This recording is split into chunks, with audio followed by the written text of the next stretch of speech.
ভালোবাসা এবং আসক্তির জায়গা ক্রিকেট নাকি অন্য কিছু, যুক্তিসহ বিশ্লেষণ। এই ভিডিওতে আমরা বিস্তারিত জানার চেষ্টা করব। ভালোবাসা হিসেবে ক্রিকেট চমৎকার, কারণ এটি আনন্দ, আবেগ ও জাতীয় ঐক্য দেয়। কিন্তু যদি তা মাত্রাতিরিক্ত হয় এবং নিজের ভবিষ্যৎ, সময়, কাজকর্মে প্রভাব ফেলে, তবে তা ভালোবাসা নয়, আসক্তি। আসক্তির জায়গা থেকে ক্রিকেট। কেন ক্রিকেট শুধু ভালোবাসা নয়, আসক্তিও? পয়েন্ট নাম্বার 1, সময় খেয়ে নেয়। কেউ পড়ালেখা বা কাজ বাদ দিয়েও শুধু খেলা নিয়েই পড়ে থাকে। এটা তখন আসক্তির রূপ নেয়। মানসিক অস্থিরতা। পয়েন্ট নাম্বার 2, দল হারলে রাগ, দুঃখ বা হতাশা তৈরি হয়। নিজের জীবনের ওপর প্রভাব পড়ে। পয়েন্ট নাম্বার 3, সামাজিক বিরক্তি। ঘন ঘন খেলার আপডেট, তর্ক বিতর্ক, অন্য কাজে মন না দেওয়ার প্রবণতা, এগুলো আসক্তির লক্ষণ।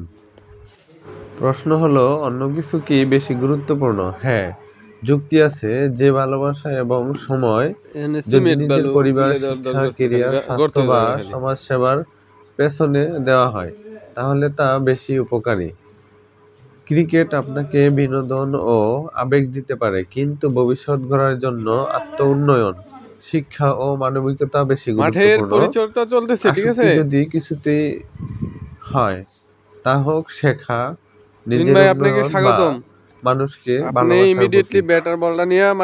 ভালোবাসা ও ক্রিকেট যুক্তি। পয়েন্ট নাম্বার 1, জাতীয় আবেগের প্রতীক। বাংলাদেশ ক্রিকেট যেন জাতীয় পরিচয়ের অংশ।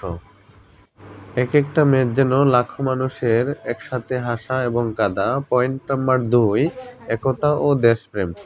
ক্রিকেট দল জিতলে পুরো দেশ এক হয়। দলমত, ধর্ম, বর্ণ ভুলে মানুষ একত্রিত হয়। পয়েন্ট নাম্বার 3, অনুপ্রেরণা ও স্বপ্নের জায়গা। মাশরাফি, সাকিব, তামিম দেখে অনেকে তরুণ নিজের জীবন গড়ার অনুপ্রেরণা খোঁজে।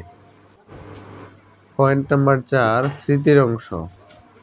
বড় জয়ের মুহূর্তগুলো মানুষের জীবনের স্মৃতিতে থাকে, যেমন ভারতের বিপক্ষে জয়, ইংল্যান্ডকে হারানো ইত্যাদি।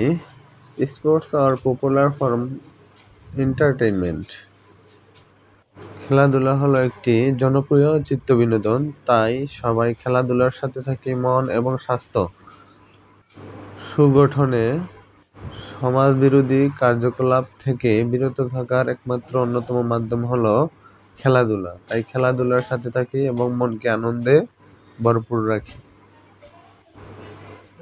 Stoic mindset, dream to success.